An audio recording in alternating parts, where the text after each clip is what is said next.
TDP అధినేత చంద్రబాబుకు లోకేష్కు 2024 ఎన్నికలే చివరివని YCP MP Kesineni Nani జోష్యం పలికారు.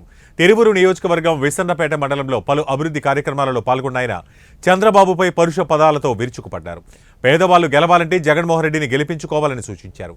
జగన్కి తాడేపల్లిలో సొంత ఇల్లు కట్టుకుని నివసిస్తున్నాడని, చంద్రబాబుకి అమరావతిలో గానీ గుంటూరులో గానీ సొంత ఇల్లు ఉందా అని ప్రశ్నించారు.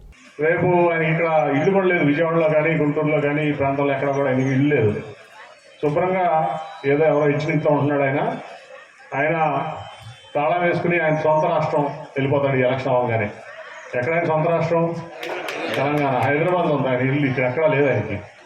ఎప్పుడు వాళ్ళు తాతలు కట్టినది ఎక్కడ నారావారిపల్లిలో ఉన్నామో కానీ నాకు తెలియదు.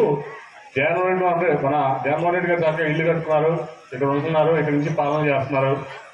అట్లాగే ఈ ఎన్నికల్లో ఓడిపోతానని ఖచ్చితంగా తెలుసు చంద్రబాబు నాయుడికి. దాంట్లో అందుకే ఇల్లు కట్టుకోవాలి. ఇక్కడ ఈ ఎన్నికలు ఆఖరి ఎన్నికలు చంద్రబాబు నాయుడికి, ఆయన పనికి మాలిన బుద్ధి లేని కొడుకు లోకేష్కి ఈ చివరి ఎన్నికలు.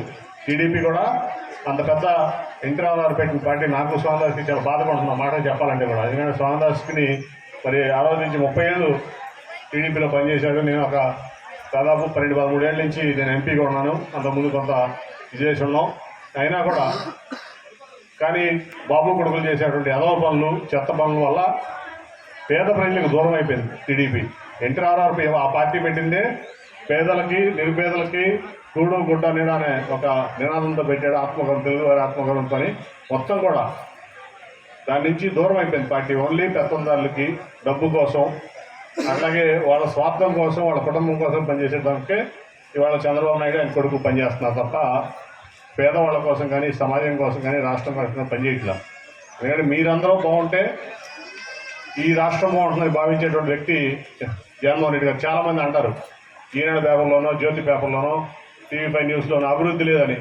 మీ అందరూ బాగుంటే మీ సంతోషం, మీ సుఖం, మీ ఆనందం, మీ యొక్క పిల్లలు బాగా చదువుకుంటే దానికంటే అభివృద్ధి ఏముంటుందని నేను అడుగుతున్నాను. మానవ అభివృద్ధి కంటే ఏ అభివృద్ధి ఎక్కువ కాదు. మానవ అభివృద్ధి, మీరందరూ అభివృద్ధి చెందితే, మీ జీవితాలు బాగుంటే, మీ జీవన శైలి మెరుగుపడితే, మీ పిల్లలు బాగా చదువుకుంటే ఏ ప్రాంతమైనా, ఏ రాష్ట్రమైనా బాగుంటుంది. దాంట్లో మరి ఇవాళ జగన్మోహన్ రెడ్డి గారు చేస్తున్నటువంటి కార్యక్రమాలు నిదర్శనం. కాబట్టి ఆయన నిలబెట్టుకోవాలి. మనం 175 జగన్మోహన్ రెడ్డి గారు గెలవాలి.